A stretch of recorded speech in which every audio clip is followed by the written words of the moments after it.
Friday the 13th. To some, it's just like any other ordinary day.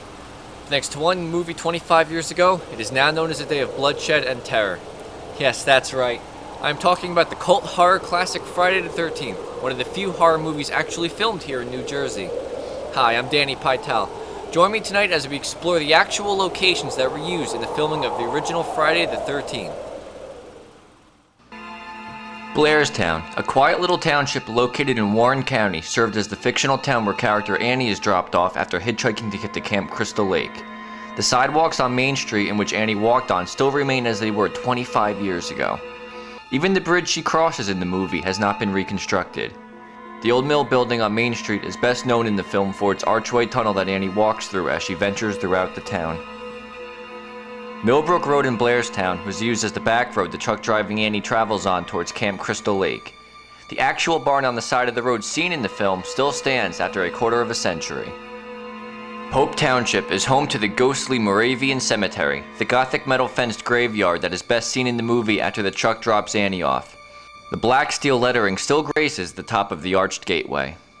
Blairstown Diner, located off Route 94, welcomes both fans of the horror movie as well as those looking for a good meal. The interior of the diner has gone through some renovations. The booths have changed colors from blue to red, and the counter has been moved to a different location than where it was originally in the film. Aside from the light-up diner sign, the outside of the Blairstown Diner remains identical to how it looked back in 1980. Camp Crystal Lake, now known as Camp NoBeBoSco, is located off Sand Pond Road in Blairstown, and served as the main setting where all but one of the camp counselors were killed. The foreboding Crystal Lake, now called Sand Pond, is known for its imagery throughout Friday the 13th, including the watchtower as well as the recognizable sloping mountain which can be seen in its background. The dirt trail traveled by the deputy in the movie is still visible as you approach Crystal Lake. The campsite has numerous cabins scattered throughout the property.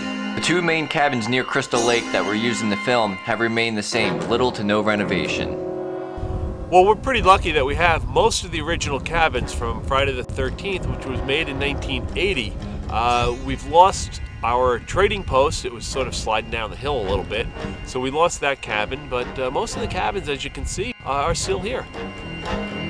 Both cabin interiors have not been modernized and still contain various tables and old metal framed bunk beds. The area inside the cabin where the counselors found the snake, along with the infamous spot where they played strip Monopoly, remain untouched.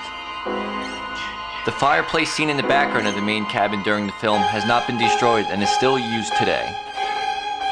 Camp NoBeBoSco still remains open to this day, welcoming numerous Boy Scout troops who wish to use the campgrounds despite its fictional background. 25 years have passed since its original theatrical debut back in 1980, and Friday the 13th has spawned off 10 sequels, each one following our notorious slasher Jason Voorhees as he kills off innocent teenagers one by one. But no matter how many movies follow, Blairstown will always be home with the original Friday the 13th. Thanks for joining me tonight. Have a good night.